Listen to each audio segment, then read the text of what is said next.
Hello and welcome to this session of Talking Tech Women and Girls in ICT. My name is Mariyam Shaaha Shahid, and today I am delighted to be having a discussion about tech and tech careers with Ms. Bevon Chadel Charles, who is a serial entrepreneur and business development executive and the founder and CEO of Akata Farms, a company entrenched in sustainable agriculture, technology, and innovation. Talking Tech is a series celebrating girls and women in tech, and it's being recorded around the world between Girls in ICT Day 2020 and Girls in ICT Day 2022. Girls in ICT Day is an international day marked by the fourth Thursday of each April. The objective is to help create a global environment that encourages young women to consider studies and careers in the field of ICT. The Talking Tech series is brought to you by the ITU, UNICC, and the Office of the UN Secretary General's Envoy on Youth, and is in support of eQuals, the Global Partnership for Gender Equality in the Digital Age. Hi, Ms. Bevan, and thank you for joining me today. To start things off, would you mind introducing yourself a little bit to our audience and talking about what your current job is about? Thank you, Mariyam. Thank you so much. It's a pleasure to be here, and thank you for the invitation. I'm always excited to share my story as a young woman, a woman trying to make a part in tech and innovation itself. So yes, I'm from the Caribbean, Grenada, beautiful tropical spice island, known for its agriculture and tourism. Because of the agriculture, I think is one of the core reasons why I kind of delved into sustainability and innovation in tech. Grew up surrounded by agriculture. And for me, it was understanding how technology can make life better, more efficient. The day-to-day things that we do, how can we maximize our time and spend it with our family? And for me, it was a way to leverage technology. I see technology being the element in which we can spend more time at home and do the things that we love and stuff like that.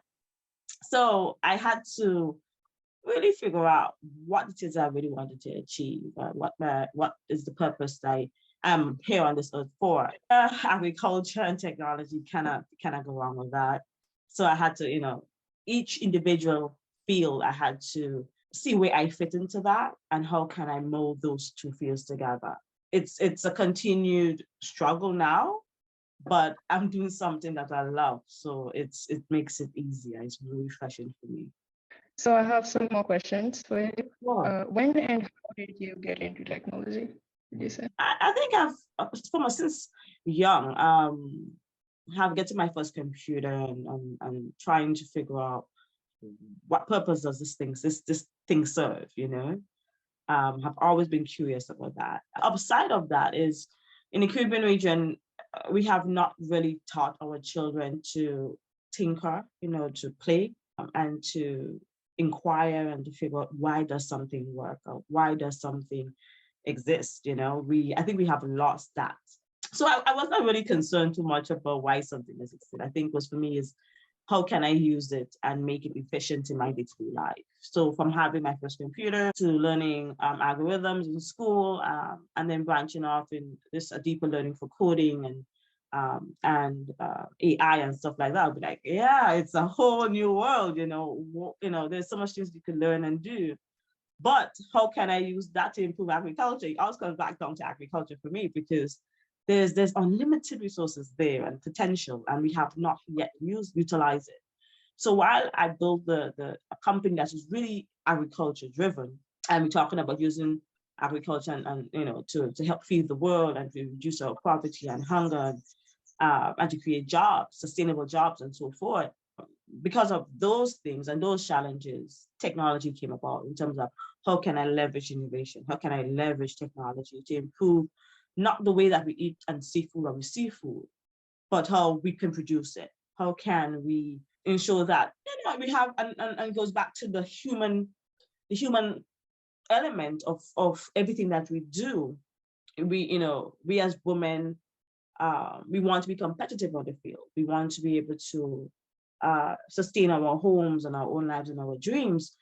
But oftentimes it's a challenge when we have to balance work and life and taking care of family. And it goes back to the thing I mentioned before about having sufficient time to be at home, to raise our children.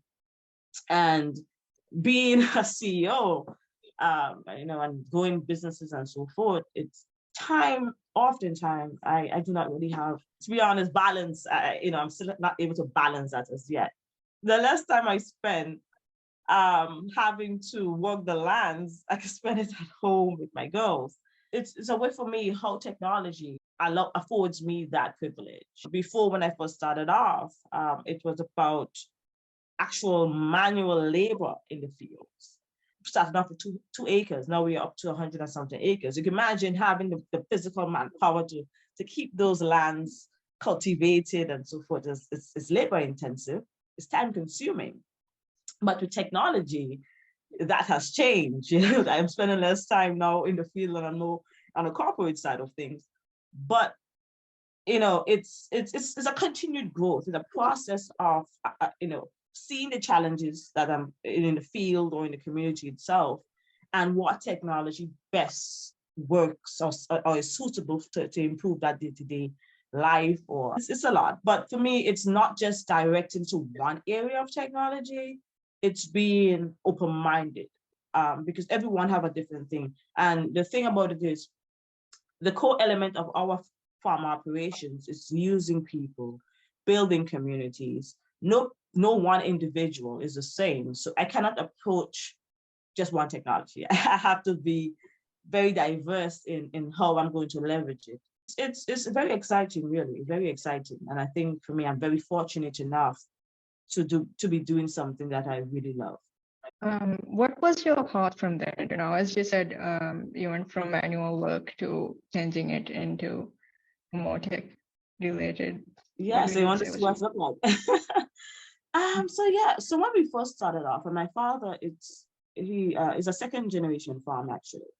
My father had been doing it the traditional way, the way normal farmers do it, talking about getting up in the morning early, going into the farm physically by using the manual tools. That I was never cut out for that, to be honest. But then it's how we go from 2 acres to now to almost nearly 150 acres. We have a problem with having consistent and reliable workforce. Just imagine it. We have that amount of land. We're talking about maybe 30 acres of cocoa and nutmeg fields has to be managed and sustained, 5 acres of crops, and we have animals and so forth. This is very labor intensive, very cost intensive if we had to employ just 20 people on that field to maintain it. And we do not have those financial resources. So that's a different challenge. But by technology now, not only can we leverage things like greenhouses, structural or more controlled farming systems, even the tools that we have to use now, instead of having to use the traditional one as the hoe and the fork, we're using tillers and plows and harvesters and stuff like that. Even planters, we don't really have to go and plant no seeds now. It's improving what we do. And then more on the tech side of it, one of the problems we've been having is, I know, the challenge of climate change and being able to access data and have data on hand, because everything is changing.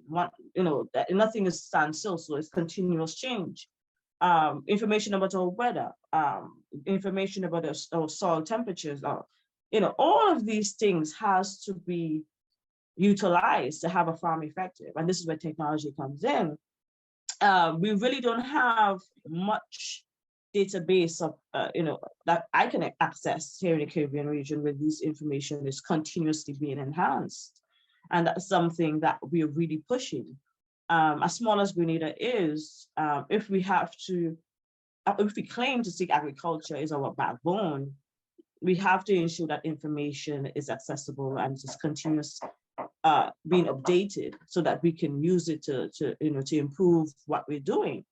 So for me, is while I'm doing the actual production side of things, the technology for me, it's ensuring that these databases are being built. The information there is can be accessed for anyone who wants to use it. So in terms of, I'll give an example of what we're doing right now. We're doing a land mapping of Grenada, a GIS mapping of the entire island. And the purpose of that too is to have that same database, but really is to identify where the existing current farms are located, where are the next potential sites, well, agriculture sites can be put in, And what does that area look like? Do we need necessary utilities being built there? Is there enough efficient, effective roads? So what we're looking at is if we have that database being built, we have information, we can know what could be done later down the road. So yeah, so that's one of the things that we're doing. And I'm talking about here precision farming, and it's a lot. It's the beauty of agriculture. There's so much things that hasn't yet been really implemented here in Grenada. So this is where the opportunities are available. A lot of the larger countries and so forth have the innovation, and they're doing amazing work. It's not about reinventing the wheel. It's about just seeing what best works and how I can adapt it into the country, adapt it into my own operation. So what exactly is your job in tech right now, in your company, and what's the technical aspects of it?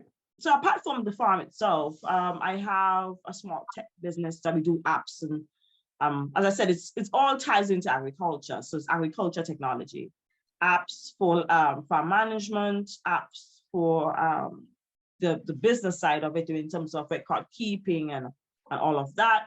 Also, we're looking to launch, hopefully by the end of this year, a platform, really, it's an AI-driven platform that allows our users to target global production wants.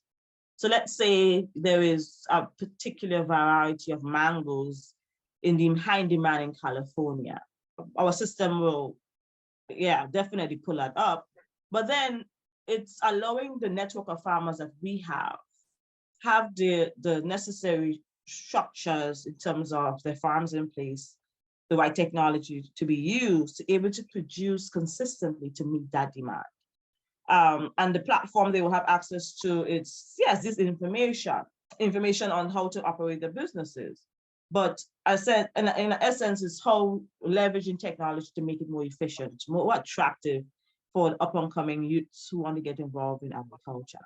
So I am not I say I'm technical operator or anything. I'm more of, I would say I'm always the person who is looking for the next big thing.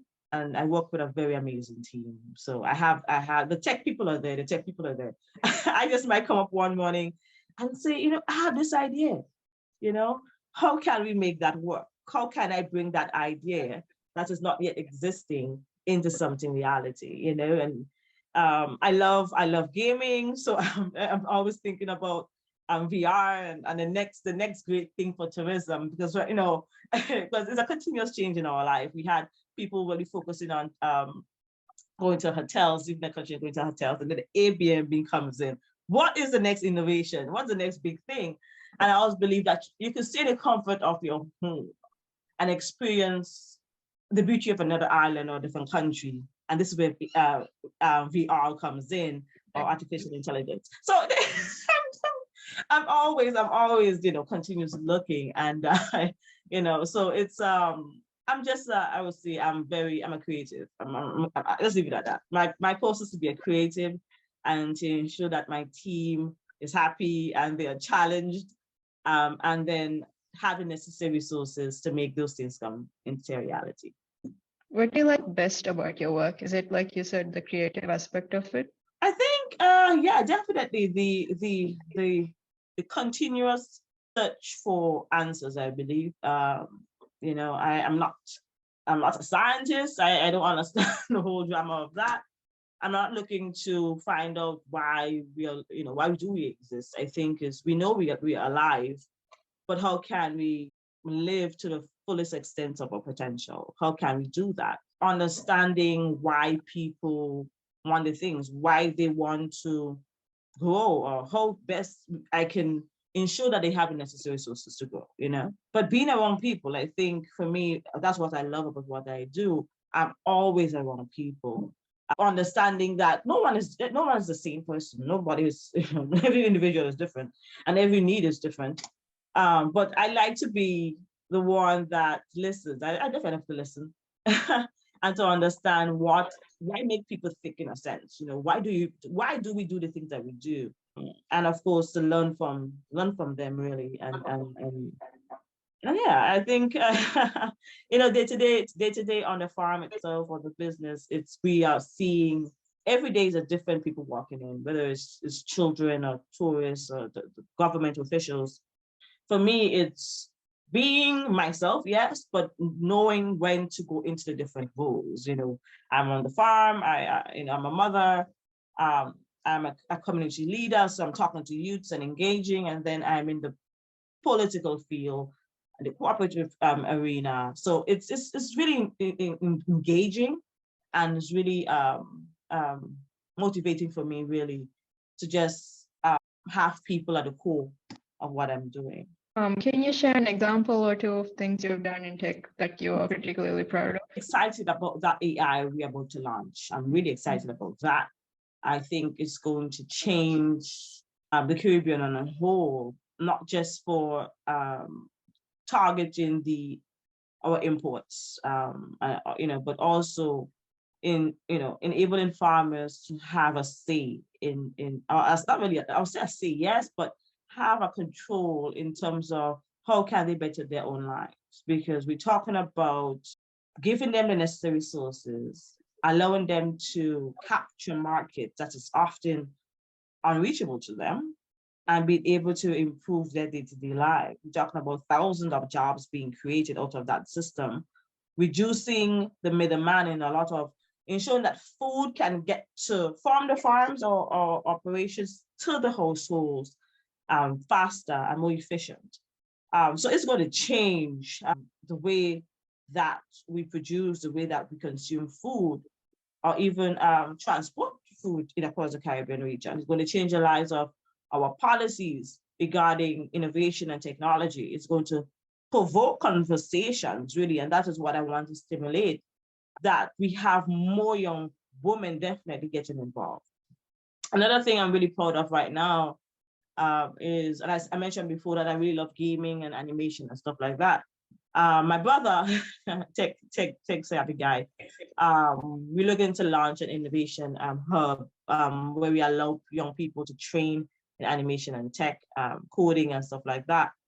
So I'm very proud of that too. To me, as I said, it's not about reinventing the wheel, but I think it's just bringing the necessary people at the same table. So I have friends who are deep in animation and stuff. I don't need to go and learn animation. I just need to bring them together and allow that children who are interested in technology, interested in animation, have those resources, whether it's as a mentorship, have the training, have the space. And I think that is what's important for me, just bring those things together. Another thing that I'm really proud of right now is one of the challenges that we face in agriculture, not just in Grenada, but across the Caribbean region. I think maybe the world too is pretty elastic and tough farmers produce and stuff off the farm. And we're looking, as I said, I mentioned before about the database that we have to be built. One of the elements of that, one of the results we're looking to get is to work with traceability of our products. Yeah, a majority of those things is not really value added as yet. It's more of the raw produce, like the tomatoes and stuff. But every farmer is an individual, and every farmer needs to have, to me, I see it, a way to control where their products go. The moment a product leaves a farm, we should be able to track it. Whether it is sold legally or not, we should be able to track it. So we're looking to build that system right now. Hopefully before the end of the year, we can release that as a pilot project here in Grenada. But as I said, every day is a different thing. Every day something is happening. So I'm very excited. What's a lesson that you learned along the way that you'd like to share?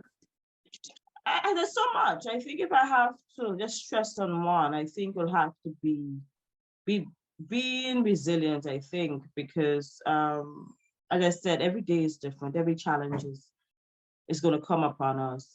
We plan things and it doesn't work out the way, things happen. For instance, when the farmers really get into things, COVID hit. And a lot of my fellow farmers or friends who have businesses, they were stuck. But I always believe, if you're starting up a business or you're starting something, you cannot just dwell on the good of it. You always have to look at what might happen and how can I work around that challenge. How quickly can I resolve it? Can I really resolve it?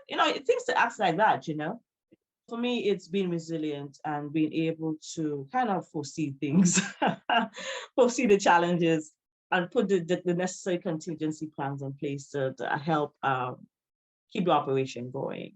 Another lesson is being myself, really, keeping true to what I want and what I believe in and what I love.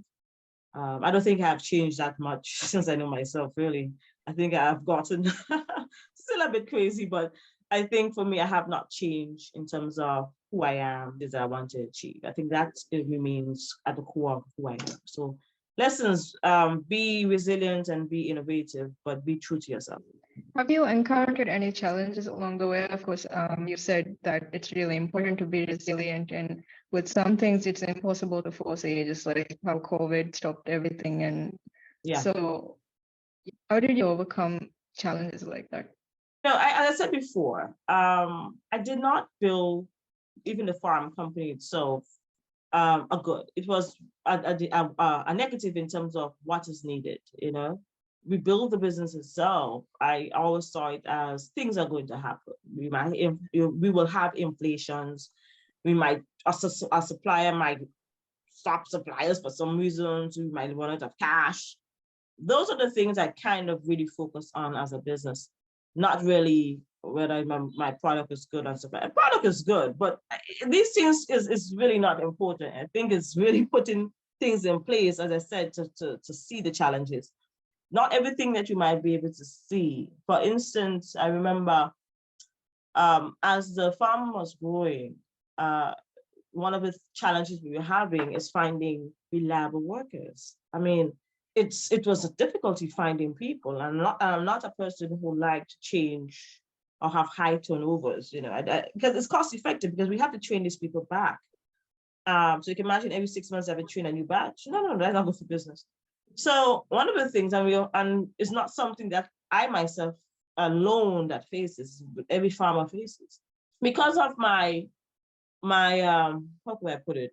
My another role I will see as ambassador for the USAID. We created a project for youth and violence, and it put me in a position to engage with some inmates at our prisons, and to understand that, sometimes it's just life, just put you in a difficult position. You make that one mistake and here you end up. And what I was thinking, I was like, you guys are really outstanding. You make a mistake, it doesn't mean your life is over. How can I help improve that? And by having that conversation, I told him what I was doing. I was like, Miss, you're farming, but you're beautiful. What are you doing in the field? I was like, But out of that conversation, I realized that when they leave the prison, they enter back the community, and there's a stigma attached. They cannot find work. They're seen just as prisoners and so forth. That does not leave them. So what I did, I created a program where they know, while they're in prison as inmates, they're working on farms. They're helping alleviate that high demand that we need in the labor force. So, as I said, it's just understanding what is needed, and every day is a different thing. Every day is a new thing. So that was one definitely. I think for me, it's one of the things I would say it has been a kind of tremendous achievement for me. It's not just creating jobs, but changing the way our society operates, really. Another challenge. Let's see, another challenge. Definitely funding. I think not just in technology or anything like that. It's always been having the necessary funding. And as a woman, don't talk about that. The funds will come to us that easily. So I had to put myself in a position, not just growing the business and having multiple revenue streams and stuff like that, but being on the boards where these decisions can influence how loans are being accessed for women, how money for projects can be accessed for women and girls. So I had to put myself there, get out of my comfort zone, and being on these boards and being in the room where the decisions are being made. That has helped tremendously. So not to say a challenge really overcome, that challenge that is really happening now continuously, but I'm seeing vast improvements. I know for a fact that USAID is looking to launch project soon that targets funding for just women alone and girls. Another challenge that we have to hurdle over is the women in tech and girls in tech. They are tremendous women right now doing amazing things, but compared to the number of men that actually getting the seed funding and the major investments and stuff, we still have a lot of gap to fill. For me, it's helping stimulate that conversation and being able to model that girls and women can look upon and say, oh, but she's doing it. Let's me try something too. Having the conversations in the schools to help stimulate that mindset while they're young, and giving them the necessary exposure so that for them it becomes something that they can love, not just to see it as a career, but something that they're really passionate about. I think by having that passion, that's where the creativity comes out. So yeah, I mean the challenges is continuous, but whatever comes day to day, I'm always looking for the solution to get over it. When it comes to girls and women in technology, like you said, do you have any career or tech advice for girls? And yeah. The number one advice I would say is you have to question what is happening. First identify what it is that you want to do, what purpose you want to serve. If you want to get involved with technology, science, whatever it is, it comes down to starting with how you can help change, how you can help better lives, I will say, and be very creative about it. I think for girls, we were never brought up to believe that we should make mistakes, I think we might be in a classroom, and I think we, in a sense, we always want things to be perfect, right? While the guys or the boys, they make mistakes and they learn. I think for them, it's that challenge that really pushed them to dominate technology. Unless it's a rebel like myself, then you question things. But we have to empower our girls to do something, fail at it, keep going, and try to figure out why doesn't this work? Why isn't this working? Why am I doing something wrong? And to understand that it's okay. You can, it's perfectly acceptable for you to make mistakes. But we need to stimulate that mindset that it cannot be perfect, that we need to be able to tinker, and we need to play, and we need to, to disassemble something and put it back together. We have to push that. So my biggest advice is to find out what it is that you want to do and see how best you can use that to be happy. I think we have to be happy in life, no matter what. And if you're doing something that makes you happy while you're making money and you're changing lives, then hell yeah. I do notice, like you said, that a lot of women, girls, they really are paralyzed by the fear that they might not do something perfectly. Yeah. And I have a role model that you respect, and why do you? I have a lot of mentors. I have a lot of guidance from people who do not even know I exist, really. The reason why looking and seeing how someone overcomes a problem, understanding or figuring out how did they do that, or I don't have to ask them that question. Sometimes it's just by observation alone. How did they overcome that? When that same another person, another individual did not overcome it. What makes them so different, or what they did differently? My role models in life are just random people, just people walking about day to day, seeing the choices that they make and how I can be a better person in life. I mean, my mentors of work for business actually is very well, was very strategic selected, because I needed to be around people who have succeeded in different areas, yes, but they have overcome a lot of challenges. How did they do that? And how do they make money? How did they manage to run massive corporations or just smart corporations? I don't really have to say one individual role model. I think it's just a plethora of people that I can learn from and make less mistakes, really, and to grow. I think for me, that's what is important. Thank you. Yeah, that's all the questions I have for you today. Well, I would like to ask you some questions, though. I want to know, why tech for you? Why tech?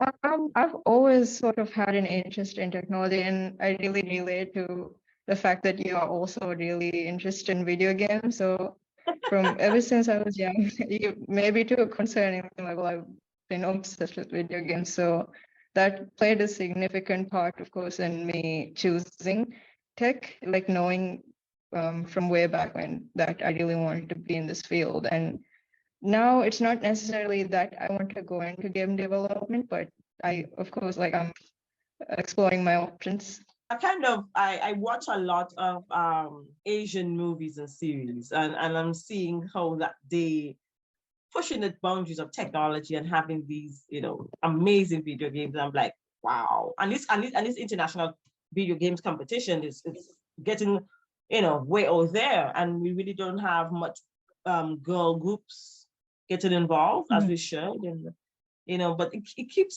the excitement there, really. I get what you mean. Are there many tech girls in your communities and so I forth? wouldn't say that there's an abundance of Yeah. women in yet here, but I'm really seeing a lot of progress, a lot of groups that are really trying to make that happen and find opportunities and carrying out events that bring girls that are interested in this field into taking those opportunities and going forward with it. Just one final question. Is it, I know for a lot of things, as tech is being male dominated, in a sense, it's more of the science field that you see more men in the astro, the actual physics and field, and less women. Is it the same way for us women in tech in terms of, as you mentioned, video gaming and stuff like that? Do you think we will be more receptive or respected in terms of carving out our own niche areas in these areas? I think they'll be receptive to us. I really, really hope it's going in that direction because there's just so many people that I talk to that have so many interesting ideas, and I really, really want to see them can be able to get the chances to let people see that, really. So I really hope that's what we're heading towards. Yeah. Yeah, me too. I'm because even stuff in agriculture, I'm having that challenge. It's a male dominated thing. All of our boards are male dominated, or banks, the loans, everything is male dominated. And they're not even tech driven. And I'm wondering, well, what you doing there, So I think for me, it's really being assertive and being bold to put myself in those positions so I can stimulate the conversation and change. But I definitely get it. Hopefully we can see some massive improvements because there are a lot of women that are doing great things in terms of women in tech. There's a network, Women in Tech network, that we have annual summits and stuff. So we've seen hundreds and thousands of women doing amazing work. So I don't think we're alone. Yeah. Any more questions, or that's it? No, I think we can conclude this session. We don't have any more questions. Yeah, so that wraps up our session today for Talking Tech, Women and Girls in ICT. Thank you so much, Ms. Bevon. I've really learned a lot, and I'm very sure I'm going to be following everything that you're doing and everything about Akata Farms for as long as I can. And I really enjoyed our chat today. Thanks so much to our viewers for watching. Thank you so much. Thank you. Thank you, Mariyam. Thank you.